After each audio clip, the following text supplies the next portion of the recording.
esta tarde. Gracias por tu cuidado y por la bendición de estar nuevamente aquí. Te pedimos por tu palabra que tú nos hables, Señor, y que podamos, Señor, ponerla en práctica en nuestras vidas. Y gracias te damos por la vida de los jóvenes. También te pedimos que no pudieron estar aquí, que tú les guardes, Señor, y que también puedan escuchar tu palabra, Señor, por medio de YouTube. Y gracias te damos por todo. Ayuda a Mario en el nombre de Jesús. Amén. Amén, muchas gracias. Hoy entonces estamos continuando con el relato de la conversión de Cornelio. Estamos en Hechos capítulo 10 para los que traigan su Biblia ahí. Y en Hechos capítulo 10 se relata la conversión de este hombre, este líder del ejército romano, este centurión, el cual era una persona buena, era una persona que pues intentaba agradar a Dios con la poca revelación que tenía. Y con el resto del relato, de lo que aparece en el capítulo 10, pues vemos que conoce personalmente a Dios, porque como vamos a ver hoy, recibe el Espíritu Santo. Eso fue necesario porque pues él, aunque era una buena persona, aunque era un judío devoto, aunque era abundante en buenas obras, todavía no tenía lo más importante, que era a Cristo en su vida. Entonces Pedro tiene que ir al lugar donde estaba este centurión, a Cesarea, desplazarse desde Jope. Aquí lo vemos en la parte media de la pantalla. Desde Jope se tiene que desplazar hasta Cesarea, más o menos desde que tuvo la revelación Cornelio hasta que llega Pedro. Pasaron unos 4 días.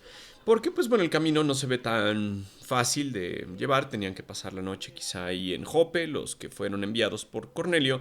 Y después en el camino quizá tuvieron que pasar otra noche ahí. Entonces se cumplieron los 4 días. Y es interesante que el relato que aparece en el capítulo 10 pues es más extenso que incluso la ascensión de Cristo, resalta Jim Osman. Lo que él dice es que por alguna razón Lucas tenía que hacer tanto énfasis aquí que decidió tomarse lo que ahorita nosotros consideramos como un capítulo. Y en este capítulo vemos el encuentro de este hombre que aparece aquí en la pantalla, este soldado romano, Cornelio, un hombre disciplinado, un hombre pudiente, un hombre que pues destacaba del resto, y se encuentra con el apóstol Pedro. Uno se podría preguntar, ¿y por qué Pedro? ¿Por qué no mejor fue Pablo a hablar con los gentiles? ¿Por qué no fue Felipe? Felipe ya había hablado con el eunuco. ¿Por qué Dios escogió a Pedro? Pues quizá nos viene a la mente un versículo en el cual Jesús le dice a los apóstoles, todo lo que ustedes aten aquí en la tierra será atado en el cielo, y así. Entonces les estaba dando autoridad del ministerio. Quizá por eso Dios escoge a Pedro. Pero recuerden que Pedro tiene algunas cosas metidas en su cabeza. No necesariamente son cosas bíblicas, no necesariamente son cosas que estaban ordenadas en el Antiguo Testamento, sino que son cosas que traían de tradición. A algún judío se las enseñó a otro judío y ese judío las siguió enseñando, y la gente de esa manera pensaba que era una ley. Entonces, pues Pedro tenía esa costumbre. Dios tuvo que intervenir con esta visión que tuvo en el capítulo 10 para decirle, Pedro, no es lo que tú piensas, lo que tú llamas inmundo, no lo llames inmundo más, porque yo lo he purificado. Entonces estamos en el capítulo 10, versículo 42, y dice, y él nos ordenó que predicáramos en todas partes y diéramos testimonio de que Jesús es a quien Dios designó para ser el juez de todos, de los que están vivos y de los muertos. Aquí Pedro está hablando, porque recuerden ustedes que cuando llega ahí a Cesarea, el relato nos dice que Cornelio le comentó lo que había pasado. Es que yo estaba orando, estaba teniendo una visión del ángel cuando me dijo que mandara a traer por ti, y por eso te mandamos a traer. Y Pedro les pregunta, ay, ¿qué quieren aquí? Porque pues creo que ninguno esperaba recibir el mensaje que llevaba Pedro, ni Pedro lo había preparado, pero Pedro pudo hablar de lo que sabía, y él sabía que tenía que hablar de Jesús. A Jesús, pues que él tenía que predicar a Jesús como el Salvador, como Dios, como el que murió en lugar de ellos, como el juez de todos. Y Pedro pues obviamente menciona algo de lo que estaba en su corazón, de los que están vivos y de los muertos. Acabamos de hablar de la resurrección allá en el sermón de Daniel capítulo 12, que habla de la resurrección. Pedro tenía una idea de que en algún momento iban a resucitar de entre los muertos, y que los muertos y los vivos iban a tener un mismo juez, el cual es Jesús. De este Jesús, nos dice el 43, dice, de él dan testimonio todos los profetas cuando dicen que todo el que cree en él se le perdonarán los pecados por medio de su nombre. En los comentarios leí que no hay un pasaje así específico al que pueda estar haciendo alusión Pedro. Quizá algunos relatos de algunos profetas, pero en resumen, Pedro está diciendo, todos los profetas apuntaban a Cristo, todos los profetas ponían la atención a Cristo, todos los profetas decían que el que creyera en Cristo, ya ahora Pedro entendía que no importaba si era judío o gentil, iba a ser salva a esa persona. Entonces noten, Pedro podría seguir disertando ahí 2, 3, 4, 5 horas, pero Dios tomó acción y Dios lo que hizo fue interrumpir el mensaje que Pedro estaba predicando. Dice el versículo 44, mientras Pedro aún estaba diciendo estas cosas, es decir, mientras Pedro todavía estaba hablando, todavía no había terminado su sermón, todavía no había hecho la invitación, ¿quién quiere levantar la mano? ¿Quién quiere aceptar a Cristo? Fírmenlo en el papelito, pase al frente, haga su testimonio, póngase a llorar. Ninguna de esas cosas tuvo Pedro como chance de hacer porque Dios lo interrumpió. Dice, el Espíritu Santo descendió sobre todos los que escuchaban el mensaje. Los que estaban escuchando el mensaje, recuerden quiénes eran. Cornelio, algunas personas cercanas a él, su familia, quizá algunos trabajadores, no sabemos. Pero escucharon, Jesús es el designado por Dios. Jesús es aquel a quien Dios designó como Salvador. Él es el juez de los vivos y los muertos y todos los que crean en Él serán salvos. Nos dice la Biblia que fueron sellados en ese mismo momento con el Espíritu Santo. Es decir, el creer no tuvo que ir acompañado de una oración, como alguien nos enseñó. ¿Quieres irte al cielo? Nos dicen actualmente, repite esta oración conmigo. Señor Jesús, te invito en mi corazón. Amén. Ay, ya eres salvo. Pues aquí no hizo eso Pedro. Yo no sé de dónde salió la tradición de que ores con alguien, de que repites una oración, de que pases al frente, de que estés llorando, de que te hinques, de que aceptes a Cristo. Aquí no pasó. Aquí lo que Pedro estaba diciendo es, estaba predicando, la gente entonces cree en Jesús y en ese momento se tornan salvos. No tuvieron que orar, no, al menos no se nos dice en el texto que tuvieron que orar, que bajar los ojos, que cerrarlos, que inclinarse, nada de eso. Simplemente en su corazón creyeron y Dios se dio cuenta de que creyeron, por lo tanto lo selló automáticamente con el Espíritu Santo y sabemos que el Espíritu Santo es el sello de que le pertenecían a estas personas, de que son salvas. Entonces nos dice la Biblia en el versículo 44, el Espíritu Santo descendió sobre todos los que escuchaban el mensaje. Todos los que pusieron su fe en Jesús recibieron el Espíritu Santo. Y recuerden, Pedro iba con unos hermanos. ¿Cuántos lo acompañaron desde Jope hasta Cesarea?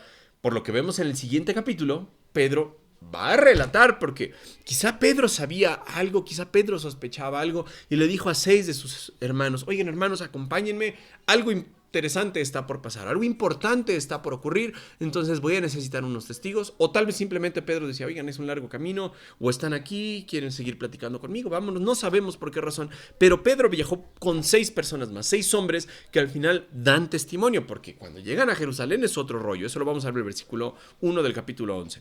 Entonces, aquí está diciendo, los creyentes judíos, es decir, Pedro y estos 6 hermanos que aparecen en el capítulo 11, versículo 12, si no mal recuerdo, dice, los creyentes judíos que habían llegado con Pedro desde Jope se quedaron asombrados, se quedaron boquiabiertos. Podrían incluso traducirse la palabra que se ocupa acá como quedaron ajenos a sí mismo, fuera de sí.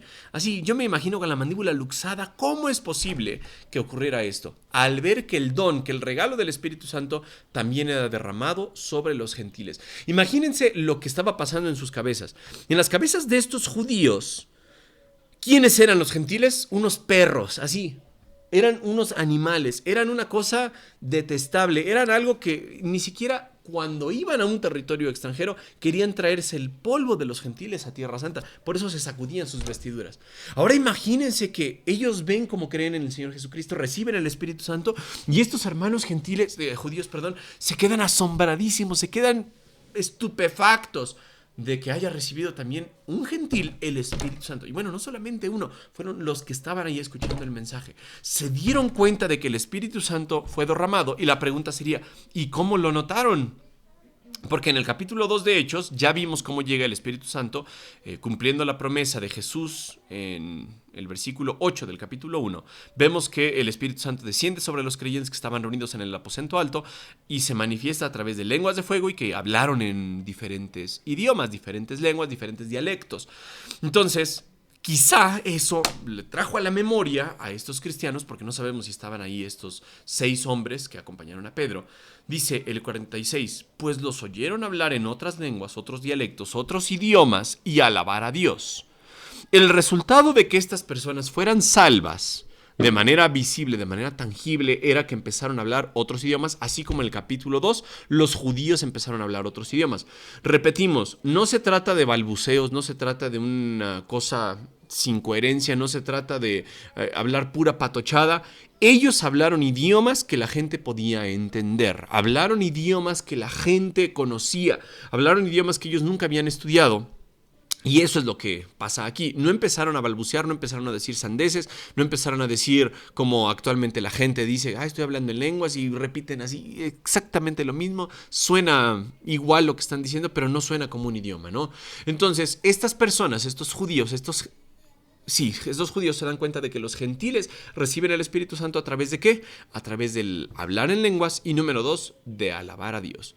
Alabar a Dios, ya dijimos, pues lo puede hacer cualquier persona. Cornelio lo hacía antes de ser salvo. Adoraba a Dios, alababa a Dios. El alabar a Dios es resultado de la salvación, en este caso, después de que reciben al Espíritu Santo. Y entonces Pedro preguntó, Pedro no les dijo, oigan, van a aceptar a Cristo, oigan, van a repetir la oración, oigan, pasen aquí al frente, oigan, tómense de las manos, oigan, escríbanme en un papel, ¿quién ya aceptó a Cristo? No. Pedro se da cuenta de que ya tienen el Espíritu Santo, Pedro se da cuenta de que estas personas están hablando en lenguas, lo comprueban estos hombres que estaban ahí con él, los judíos, y dice entonces Pedro una pregunta poderosa. ¿Puede alguien oponerse a que ellos sean bautizados ahora que han recibido el Espíritu Santo, tal como nosotros lo recibimos? Pedro sabía que, al igual que él en el capítulo 2, de Hechos, recibió el Espíritu Santo, así había pasado ahorita en el capítulo 10 de Hechos. No se nos menciona en el texto que los gentiles, o sea, la familia de Cornelio y sus amigos, los que estaban ahí, le hayan pedido a Pedro. No creo que Pedro haya forzado a que se bautizaran, pero Pedro sabía que pues era parte de lo que Jesús les había dicho, ¿no? Ahí en la Gran Comisión. Entonces, Pedro pregunta, ¿alguien se opone? ¿Alguien está en contra de que estos varones, estas personas que ya recibieron el Espíritu Santo, se bauticen? Obviamente, yo creo que no hubo nadie que se oponía. Recuerden, ¿qué fue primero? ¿La venida del Espíritu Santo o el bautizo? Pues obviamente fue la venida del Espíritu Santo. Y el Espíritu Santo vino cuando ellos creyeron. Entonces, la gente ya escucha el mensaje de Pedro, cree en Cristo, reciben el Espíritu Santo, y ahora Pedro propone que sean bautizados. Por lo tanto, como nadie se opuso, dio órdenes de que fueran bautizados en el nombre de Jesús. Eso me gusta, la autoridad de Pedro. No les dijo, por favor, ¿pueden ustedes llevarlos amablemente, gentiles caballeros? No, lo que dijo Pedro es, bautícenlos, llévenselos a bautizar. Dio órdenes de que fueran bautizados en el nombre de Jesucristo. Y después Cornelio le pidió que se quedara varios días con ellos. Imagínense todas las dudas que podían tener tanto los varones judíos que estaban con Pedro, como Pedro mismo, como Cornelio y todos los que habían recibido el Espíritu Santo. Estas personas estaban buscando a Dios, estas personas querían conocer más a Dios. Dios se revela a ellos, Dios se revela de una manera que les trae salvación a los gentiles, y ahora se cumplen las palabras de Jesús en que dijo, vayan y hagan discípulos, primero a Jerusalén, después a Judea, después a Samaria y todo el resto de la tierra. Ahorita empieza el ministerio a los gentiles. Estos gentiles, pues hasta donde yo sé, ya no se les vuelve a mencionar en la Biblia, ya no se vuelve a aparecer aquí el nombre de Cornelio en las Escrituras. Pero Pedro se quedó un rato más ahí en Cesarea con ellos, quizá resolviendo dudas, quizá también Pedro poniéndose a estudiar y diciendo, ahora me queda claro lo que decía ese profeta, ese texto de la Escritura, ahora lo entiendo. Noten aquí en el círculo blanco relleno de rojo que les puse en naranja, que había una distancia considerable desde Cesarea, donde estaba Pedro, con Cornelio, con estos hermanos, hasta Jerusalén. Recuerden que en Jerusalén, ¿quiénes se quedaron? Los apóstoles. Los apóstoles se quedaron cuando empezó la dispersión de Hechos capítulo 8. Cuando empieza la persecución de la iglesia, pues muchos salen de Jerusalén e iban así hablando del evangelio en muchos lugares. Ahora Pedro va a tener que ir allá a Jerusalén para dar informe de lo que había pasado. Pero yo creo que no le iba a tener fácil. Quizá tuvo este tiempo para preparar y decir, seguramente me van a hacer esta pregunta, seguramente me van a hacer la otra pregunta, seguramente me van a interrogar sobre esto, seguramente van a tener los mismos prejuicios que yo tenía. Pero Pedro, vamos a ver cómo en el capítulo 11 expone las cosas de tal manera que los mismos judíos que trataban de una manera despreciable a los gentiles también se convencen de que estas personas creyeron en Cristo. Jim Osman hace una mención de cómo es interesante, pues ya saben que las palabras en inglés son diferentes a las de español, y en inglés Dios es G-O-D. G-O-D significa Dios.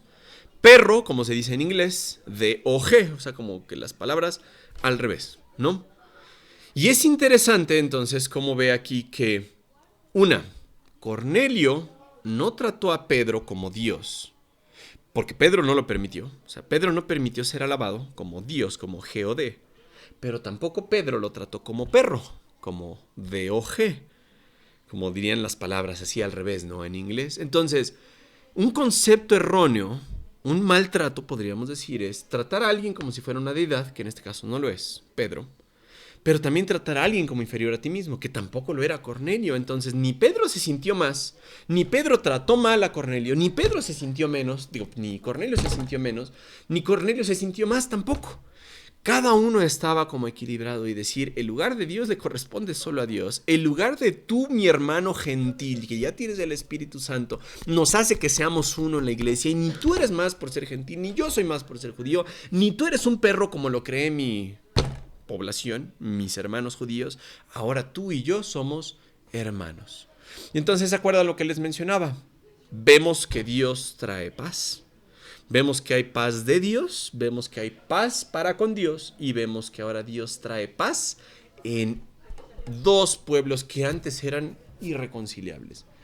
No era algo como que se esperaban los judíos de decir, ahora voy a tener a un hermano, un centurión, un soldado romano que me vino a oprimir, que quizá tomó parte de mis tierras, que quizá lastimó a la gente de mi nación, ¿no? Pero ahora se pueden ver Pedro y Cornelio a los ojos y decirnos, somos hermanos, ambos tenemos el Espíritu Santo, ambos compartiremos eternidad, ambos vamos ahora a trabajar por el Evangelio.